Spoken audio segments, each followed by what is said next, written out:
चार हैं, मंगल शरण श्रेष्ठ, अरहत सिद्ध वसादु गण, धर्म जैन जग ज्येष्ठ। तीर्थंकर जिन देव की, जिन वाणी को ध्याय, सार्वधर्म संक्षेप से, कहूँ चित्त हुलसाए। वादिदेव आदिम तीर्थंकर श्री ऋषभनाथ भगवान की, वर्तमान शासन नायक श्री वर्धमान महावीर भगवान की, परम पूज्य आचार्य गुरुवर श्री विद्यासागर जी महाराज की नई छेड़ाला के द्वितीय ढाल में सम्यक दर्शन के अंगों की चर्चा करते हुए आपको निशंकित और निकांक्षित अंगों के बारे में उदाहरण देकर के बताया गया और इसी क्रम में तीसरा अंग आता है निर्विचिकित्सा अंग,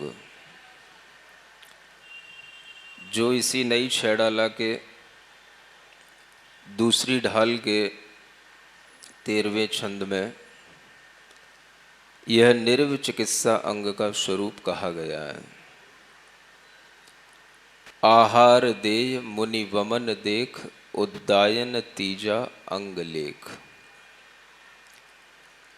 सम्यक दृष्टि जीव के मनोभाव, उसके विचार, जहाँ देवशास्त्र गुरु के प्रति निशंक भाव से जुड़े रहते हैं, संसार के विषय भोगों की आकांक्षाओं से रहित होते हैं, वहीं उस सम्यक दृष्टि जीव में एक और बड़ा विचित्र भाव होता है, जिसके बारे में सोचकर शायद हम भी घबरा जाएं। ऐसा विचित्र भाव जिसे निर्विचिकित्सा अंग के माध्यम से समझाया जाता है।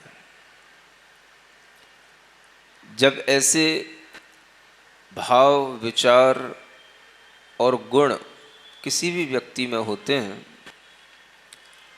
तो उस व्यक्ति का भीतरी व्यक्तित्व बहुत अधिक निखर जाता है। अपने व्यक्तित्व को निखारने के लिए ये गुण जो आचार्यों ने हमें बताए हैं, इनको अगर हम अपने अंदर बनाए रखते हैं और इन्हीं गुणों के माध्यम से अपनी जीवनचर्या को, इन्हीं मानसिकताओं के माध्यम से अपने जीवन को आगे बढ़ाते हैं, तो हमारे व्यक्तित्व में बड़ा निखार आता है। जब व्यक्तित्व में निखार आता है, तभी गुणों की चर्चा होती है, और वह चर्चा आपस में नहीं होती, दूर दूर तक भी गुणों की महक पहुंचती है।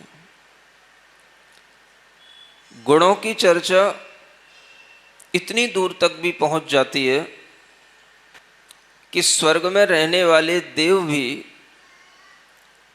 यहाँ कर्म भूमि में रहने वाले मनुष्यों की चर्चा किया करते हैं।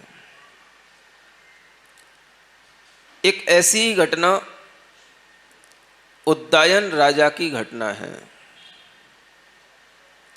कच्छ देश में महामंडलिक राजा के रूप में प्रतिष्ठित एक बहुत ही वैभव संपन्न यह उद्दायन राजा हुए हैं,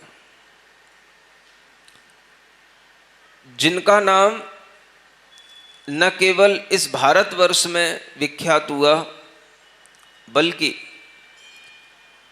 भगवान महावीर स्वामी के समय पर इन उद्दायन राजा का नाम इतना विख्यात था कि स्वर्ग में सौधर्म इंद्र भी अपनी सभा में जब गुणवान पुरुषों की चर्चा किया करते थे, तो इनका नाम आता था। यह उद्दायन राजा की घटना भगवान महावीर स्वामी के समय की घटना है। और कहना चाहिए कि जहाँ आपने सुना हो राजा चेटक की रानियां पुत्रियां थीं, उनमें से एक पुत्री का विवाह इन उद्दायन राजा से हुआ। यानी भगवान महावीर स्वामी की और उद्दायन राजा की एक अपने आप में रिश्तेदारी बन गई। कौन सी? बोलो। राजा चेटक की एक पुत्री के ही पुत्र भगवान महावीर स्वामी हैं और राजा चेटक की एक पुत्री का विवाह उद्दायन राजा से हुआ जिसका नाम प्रभावती था। ऐसा जिनका मौसेरे भाई का संबंध, मौसा मौसी का संबंध जिनसे रहा हो और जिनके गुणों की प्रतिष्ठा इतनी अधिक हो कि स्वर्ग में भी सौधर्म इंद्र सभा में बैठ कर के एक बार चर्चा करते हुए ये कहने लगा कि अगर तुम्हें कहीं इस भारत भूमि पर जाकर के किसी सम्यक दृष्टि पुरुष के निर्व चिकित्सा अंग को देखना है तो वह उद्दायन राजा में जाकर के देखो। कौन सा अंग? निर्व चिकित्सा अंग। ये अंग क्या होता है? निर्व चिकित्सा यानी किसी भी तरह की घृणित वस्तुओं को देख कर के ग्लानि का भाव नहीं आना, ये निर्व चिकित्सा अंग कहलाता है। सम्यक दृष्टि जीव उन घृणित वस्तुओं को भी पुद्गल का परिणमन समझ करके उनसे घृणा नहीं करता, और वह घृणित वस्तुएं अगर कभी उसके सामने आती हैं तो उन्हें भी देख करके वह उनसे अपने मन को मलिन नहीं बनाता। ये गुण सम्यक दृष्टि जीव का एक बहुत बड़ा गुण है। अगर वह चीज कभी मुनि महाराज से भी संबंध को प्राप्त हो तो वह जीव उसको भी देख करके दोषों की ओर न देख करके गुणों की ओर देखता है। जब ये चर्चा सौधर्म इंद्र की सभा में हुई और इस भरत क्षेत्र के, इस भारत देश के अंदर कच्छ देश में रहने वाले महामंडलिक राजा उद्दायन का नाम लिया गया सौधर्म इंद्र के द्वारा, तो आसपास रहने वाले अनेक देवों ने बड़ा आश्चर्य व्यक्त किया। मन में विचार उठा, स्वामी ने अगर किसी का नाम लिया है तो उसका दर्शन भी करना चाहिए। तो एक देव के अंदर एक कुतूहल पैदा हुआ, चलो अपन चलते हैं ऐसे विशिष्ट पुरुष को देखने के लिए जिसका नाम आज सम्यक दर्शन के निर्व चिकित्सा अंग में सौधर्म इंद्र ने लिया है। उस नगर में पहुंच करके उस देव ने अपने मन में विचार किया, सीधा सीधा दर्शन करने जाएंगे तो क्या उपलब्ध होगा, चलो कुछ परीक्षा करके भी दर्शन करते हैं, कुछ परीक्षा करके भी देखते हैं। जब उस सौधर्म इंद्र की बात को सुनकर के वहां से वह देव निकला तो वह देव जिसका नाम वासव देव था, क्या नाम था? वासव देव। वह देव वहां से चला, नगर में आया और नगर में प्रवेश करते ही उसने अपनी विक्रिया से एक साधु का भेष बनाया, और साधु का भेष भी ऐसा कि उसने अपने मन में ये विचार किया कि हम राजा के दर्शन करने तो जाएंगे ही, लेकिन पहले से अगर राजा को पता होगा कि कोई आ रहा है तो राजा फिर भी समझ जाएगा। हम राजा के पास तक पहुंचते पहुंचते देखते हैं कि राजा के पास तक पहुंचते पहुंचते भी हम पहुंच पाते हैं कि नहीं, और राजा के पास पहुंचने के बाद राजा हमारे साथ क्या व्यवहार करता है। उसने एक ऐसे मुनि का भेष बनाया, साधु का भेष बनाया कि उस भेष को बनाने के बाद में उसका शरीर इतना कोढ़ से, कुष्ठ रोग से उसने युक्त कर लिया कि उसके अंग अंग से दुर्गंधित पीऊ बहने लग गई। उसके हाथों से, पैरों से, उंगलियों से दुर्गंधित पीऊ बह रही है, खून बह रहा है, और उसने एक मुनि का भेष धारण कर लिया। एक ऐसा मुनि जो बिल्कुल वृद्ध है, वृद्ध अवस्था है, चला नहीं जा रहा, अत्यंत जीर्ण शीर्ण उसने शरीर बना लिया, और उस शरीर को अनेक रोगों से युक्त करके बिल्कुल दुर्गंध युक्त, ग्लानि से युक्त उसको बना लिया, और चलने लगा नगर की ओर। हाथ में पिच्छी भी है, कमंडलू भी है, और वह आहार चर्या के निमित्त चला जा रहा है। क्योंकि आहार चर्या के निमित्त कहीं से भी जाएंगे तो लोगों को पता होगा कि ये आहार करने के लिए आए हैं। देखते हैं कौन लोग अपने घर पर आमंत्रण देते हैं या बुलाते हैं, और कौन लोग उनके लिए पड़गाहन करते हैं, कौन लोग उनको घर पर रोकते हैं। अब जब उसने ऐसा दुर्गंधित भेष बना करके नगर में चलना प्रारंभ किया तो उसकी दुर्गंध को देख करके ही, सूंघ करके ही दूर से ही लोग उससे दूर हटने लग गए। समाज के, नगर के अनेक लोग ये देख करके आश्चर्य में पड़ गए कि क्या कभी इतना भी कोई दुर्गंधित शरीर हो सकता है, इतना भी बीभत्स कोई शरीर हो सकता है। इतना घृणित उसने शरीर का वह रूप बना लिया कि उसे देख करके सब लोग जो भी उसके सामने आते वो उससे अलग हट जाते, दूर भाग जाते। उसके सामने आते ही कोई कोई तो उनकी निंदा भी करके चले जाते।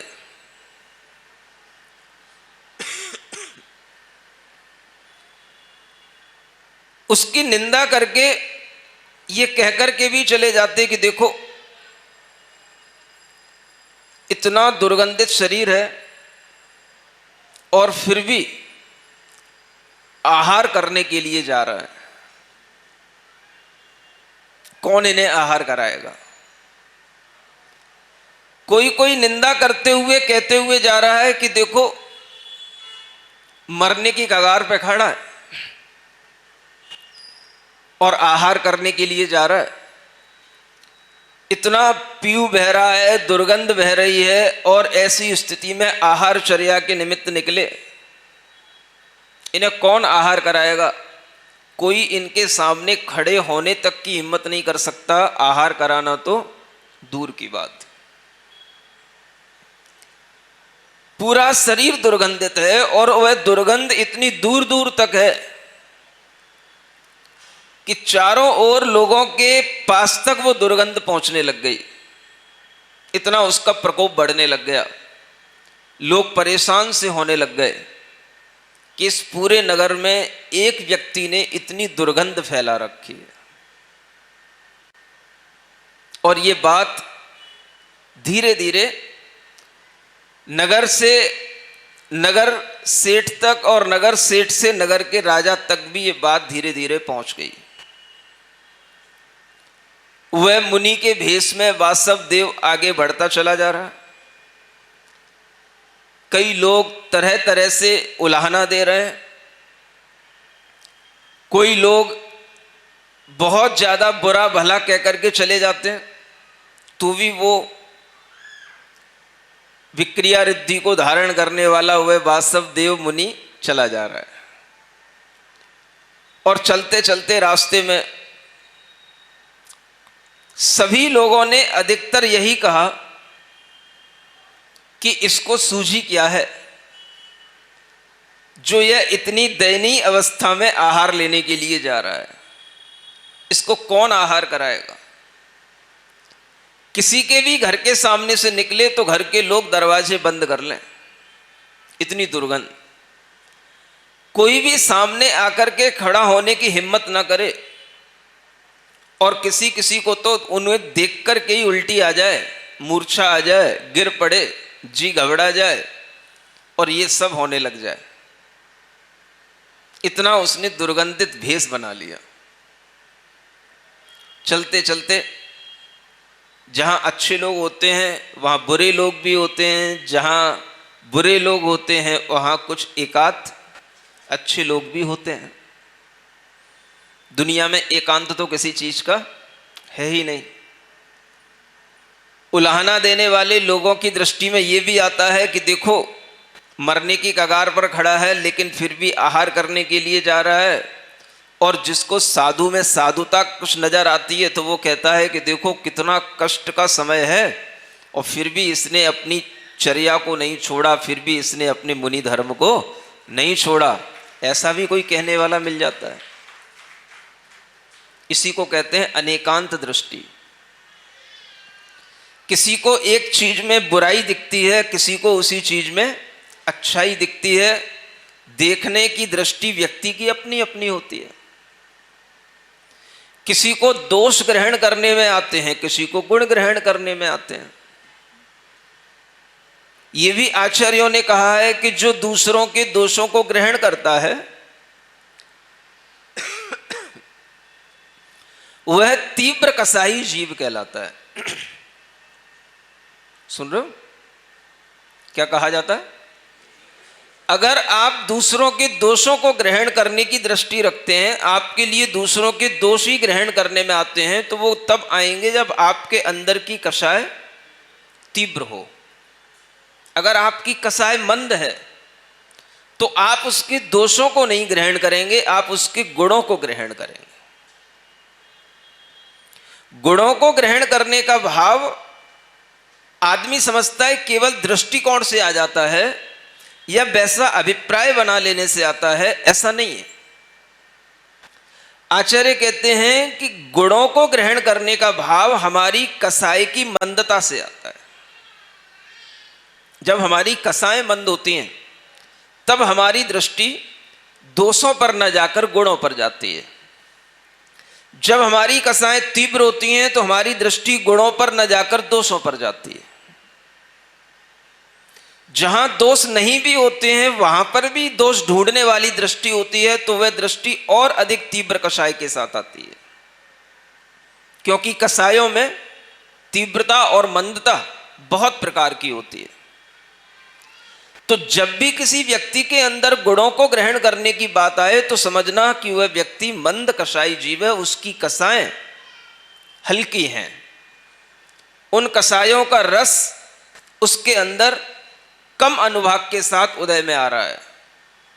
और जिसके अंदर दोषों को ग्रहण करने का भाव आता है तो वह व्यक्ति की दृष्टि में कषाय होती है, तभी वह दोषों को देखता है।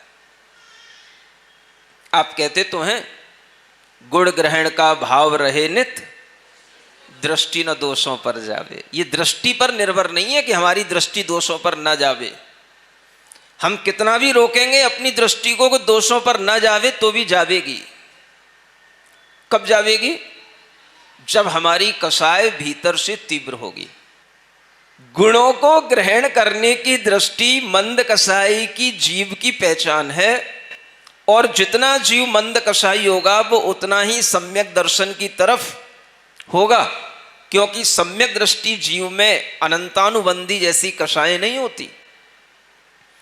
उसकी कषाएं इतनी हल्की हो चुकी होती हैं कि उसके अंदर ये शांत भाव इतना अधिक हो जाता है कि अगर उसे किसी दूसरे के बारे में देखना होता है तो वह गुणों की ओर ही देखता है। और चलो सामान्य लोगों की बात छोड़ो, अगर उसे मुनि महाराज दिख जाएं और मुनि महाराज में उसे दुर्गंध पहले सामने आ जाए, मुनि महाराज तो बाद में आएंगे, पहले क्या पहुंच रही है अपने नाकों तक? दुर्गंध पहुंच रही है। अपने कानों तक पहले क्या पहुंच रही है? बुरी चर्चा पहुंच रही है। ऐसे रुग्ण, ऐसे दुर्गंधित, ऐसे बीभत्स, ऐसे घृणित मुनि महाराज का शरीर मैंने आज तक नहीं देखा जो इस नगर में आज देखने को मिल रहा है। और वह सब तरह की बातें सुनकर के वह वासवदेव मुनि चला जा रहा है, नगरवासियों की बातें सुन रहा है, उनका रिएक्शन भी देख रहा है।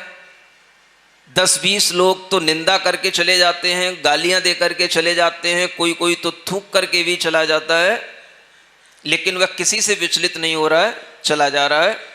एक आध कोई होता है जो ढंग से देखने वाला होता है और आश्चर्य करता है कि ऐसी स्थिति में भी मुनिचर्या का निर्वाह कर रहा है। कोई कोई ऐसा भी कहने वाला मिल जाता है और वो सुनता हुआ चला जा रहा है।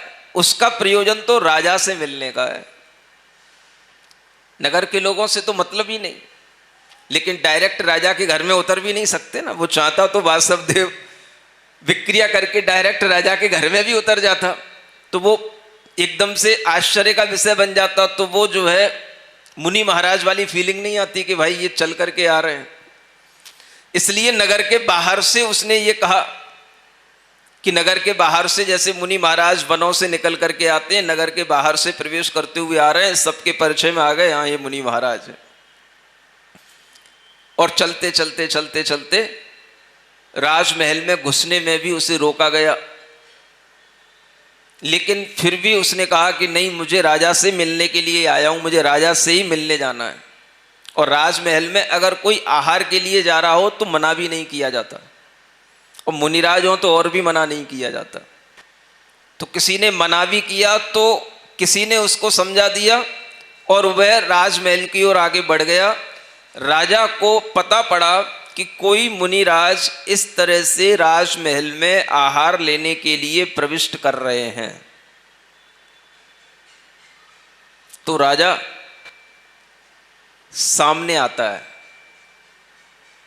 अनेक श्रावक लोग उसको रोकते हैं, राजन मत जाओ, इतनी दुर्गंध आपसे बर्दाश्त नहीं होगी और ये भी बीमारी का कारण बन सकती है। एक कोरोना जब अनेक लोगों को मार सकता है तो इतनी दुर्गंध से तो बड़ी बड़ी बीमारियां हो सकती हैं, राजन मत जाओ। और राजा को पता पड़ गया कि वह दुर्गंधित शरीर को धारण करने वाला कोई और नहीं है, वह एक मुनिराज है। मुनिराज हैं तो मुनिराज के पास तो जाना है, और कोई होता तो फिर भी सोचते। और वह राजमहल में अपने राजमहल से बाहर निकलते हुए जो बाहर का दरवाजा होता है, गेट होता है, वहां तक पहुंच गया और उस गेट में प्रविष्ट होते हुए उन मुनिराज को देख करके उनके चरणों में नतमस्तक होकर के अर्घ चढ़ा करके उन्हें अपने अंदर राजमहल के अंदर तक लेकर के आ गया। धन्य भाग्य हमारे जो हमारे घर में मुनि पधारे। उस उद्दायन राजा की यह वृत्ति देख करके अनेक लोग आश्चर्यचकित रह गए। राजा ने किसी के बारे में कुछ नहीं कहा और किसी को कुछ सुनकर के भी उसने कोई उत्तर नहीं दिया। राजा ने वही किया जो उसे करना है। और वह चलते चलते जब मुनिराज अंदर आ गए, पड़गाहन करके वह उन्हें अंदर ले आया, उन्हें उच्च आसन पर भी बिठा दिया। अब वहां पर कोई भी खड़ा होने को तैयार नहीं, लेकिन कहना चाहिए बस वहां पर दो ही लोग हिम्मत कर रहे हैं, एक राजा और एक उसकी रानी। सुन रहे हो? जैसा वह राजा गुणवान है वैसी उसकी वह रानी, वह प्रभावती, वह भी गुणवान है। वह भी अपने रूप सौंदर्य में बड़ी चढ़ी है, लेकिन फिर भी ऐसे ग्लानि को उत्पन्न करने वाली देह को देख कर के भी उसके अंदर ग्लानि नहीं आ रही है, क्योंकि वह राजा चेटक की पुत्री है, उस खानदान की है।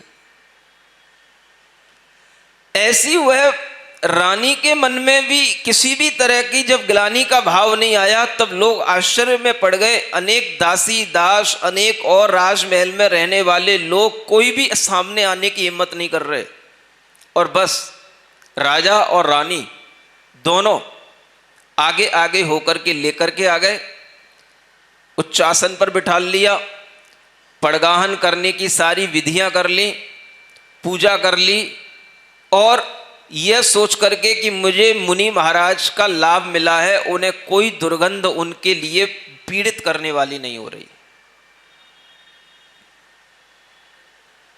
सुन रहे हो? ऐसा पति और पत्नी का एक जैसा धर्म का भाव मिलना भी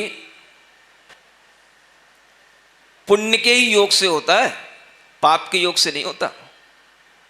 धर्मात्मा है राजा, तो उसकी रानी भी उतनी धर्मात्मा हो, दोनों का दृष्टिकोण एक जैसा हो, विपरीत ना हो, एक द्रव्यार्थिक न्याय वाला हो, एक पर्यायार्थिक न्याय वाला हो। ऐसा विपरीत दृष्टिकोण होगा तो धर्म नहीं हो पाता।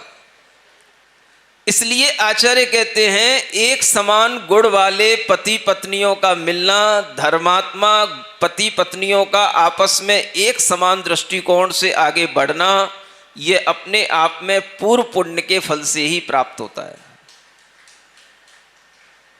जो धर्म के समय पर भी आगे पीछे ना हो, साथ साथ रहे, और धर्म करने के लिए भी वह साथ साथ तत्पर रहे, ऐसी पत्नियां, ऐसे पति, दोनों के एक समान भावों की प्राप्ति होने को बहुत पुण्य का भाव कहा गया है पुराण ग्रंथों में। और राजा उदयन और उनकी पत्नी की गुणों की प्रशंसा इसी बात में आचार्यों ने की कि ये दोनों राजा रानी एक जैसे गुण वाले हैं। जैसे राजा के अंदर निर्व चिकित्सा अंग समाया हुआ है, ऐसे रानी के अंदर भी समाया हुआ।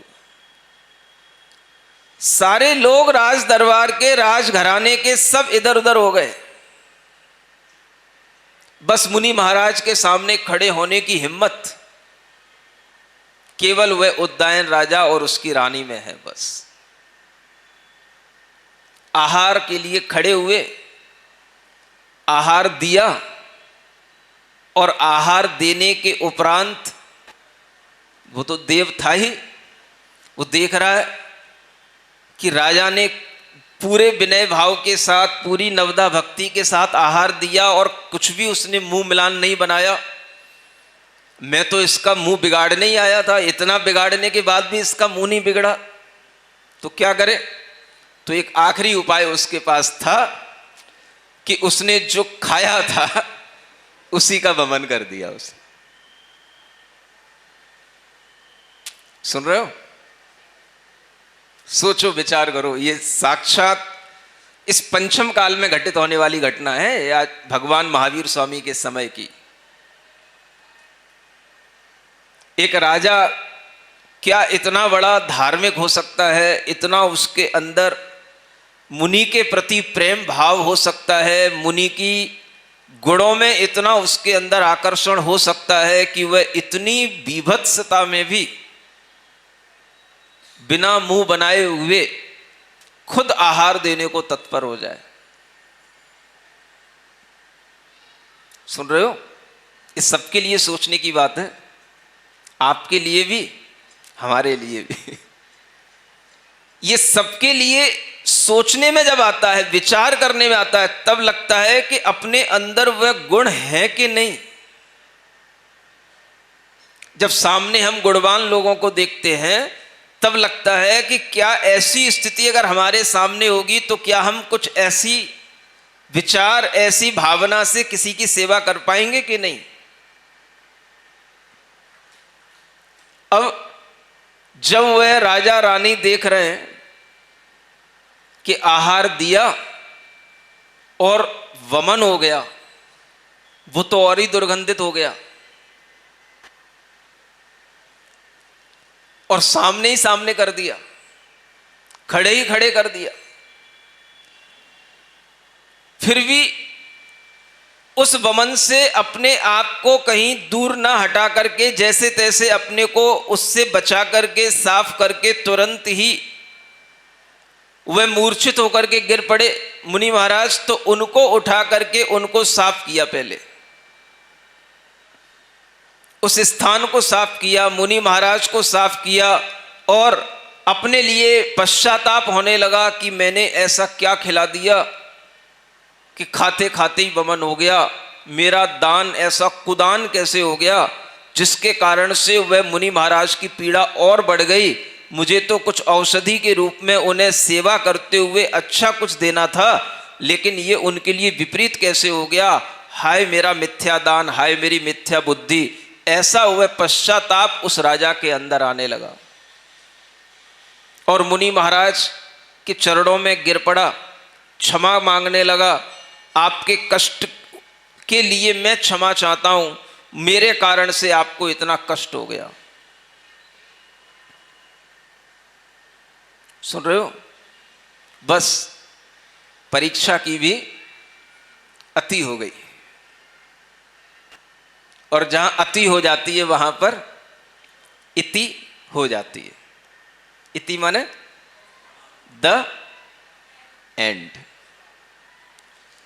जब इतनी परीक्षा होने के बाद भी उस राजा ने उन मुनिराज की इस तरह से सेवा कर ली, तो तुरंत ही वहां पर सारा का सारा वातावरण बदल गया और वह जो मुनि महाराज थे वो एकदम से अदृश्य हो गए और वह चमकता हुआ वासव देव उनके सामने खड़ा हो गया और आकर के राजा के चरणों में गिर पड़ा।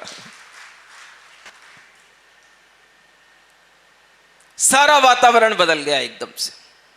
अलग ही तरह की जगमगाहट, अलग ही तरह की चमक, रोशनी, सुगंध उस स्थान पर जहां पर वह हार लिया था, सारा सब कुछ एकदम से परिवर्तित हो गया।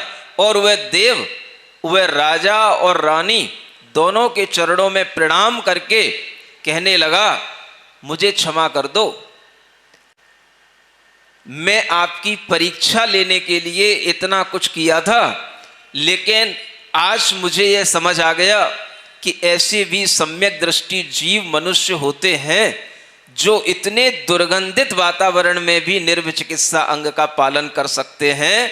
मैं इसी परीक्षा करने के लिए सौधर्म इंद्र की सभा से उतर करके यहां इस भारत में आया था।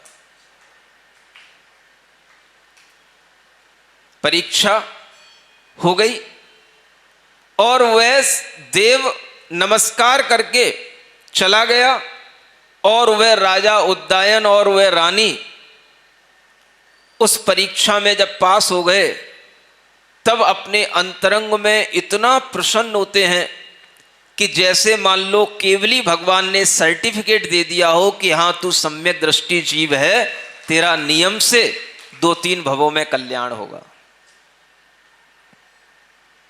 सुन रहे हो?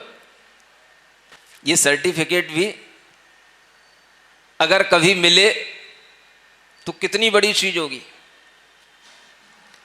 कोई परीक्षा लेने आया हो और उसकी परीक्षा में वह सम्यक दृष्टि जीव अपने आप में महसूस करे कि मेरे अंदर यह सम्यक दर्शन का अंग था, यह सफल हो गया और मैं इस परीक्षा में पास हो गया, इससे बड़ी परीक्षा दुनिया की और कोई हो नहीं सकती। बाकी सब परीक्षाएं तो इसके आगे छोटी परीक्षाएं। यह भाव जिसके माध्यम से वह मुनि महाराज भले ही कैसे थे, विक्रिया से बने हुए थे।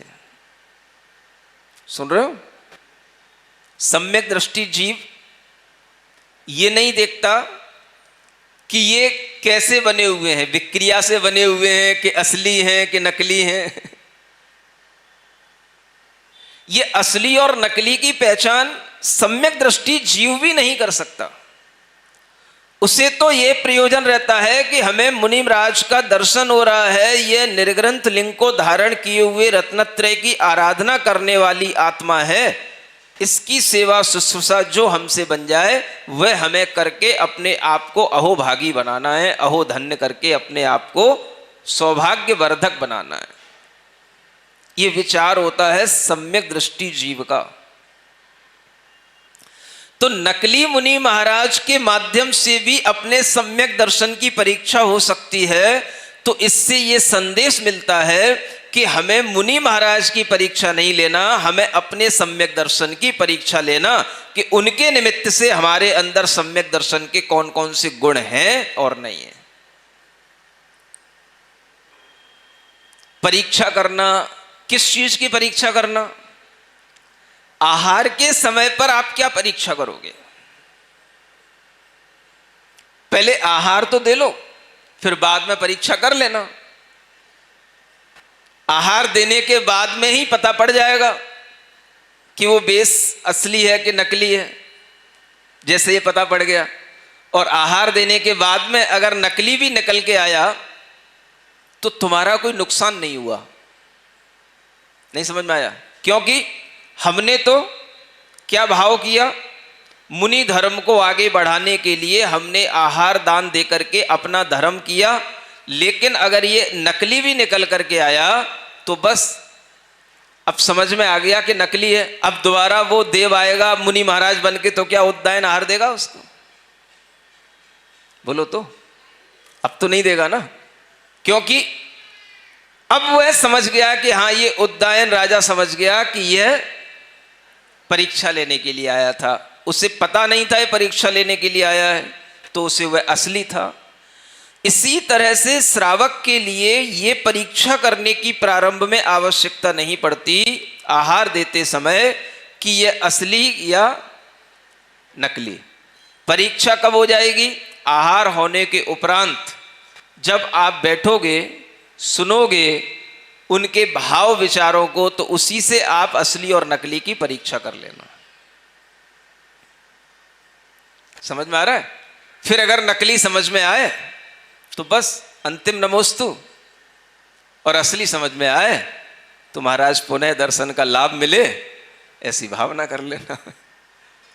इन अष्ट अंगों का भाव करने से, इनके जो एग्जाम्पल दिए जा रहे हैं उनमें रमने से, वही आपके लिए साक्षात आपके आइडियल पुरुष होंगे। जो यहां पर ये दृष्टांत दिए जा रहे हैं, उन व्यक्ति के व्यक्तित्व में से अपने व्यक्तित्व की तुलना करने से हमारे अंदर सम्यक दर्शन आएगा।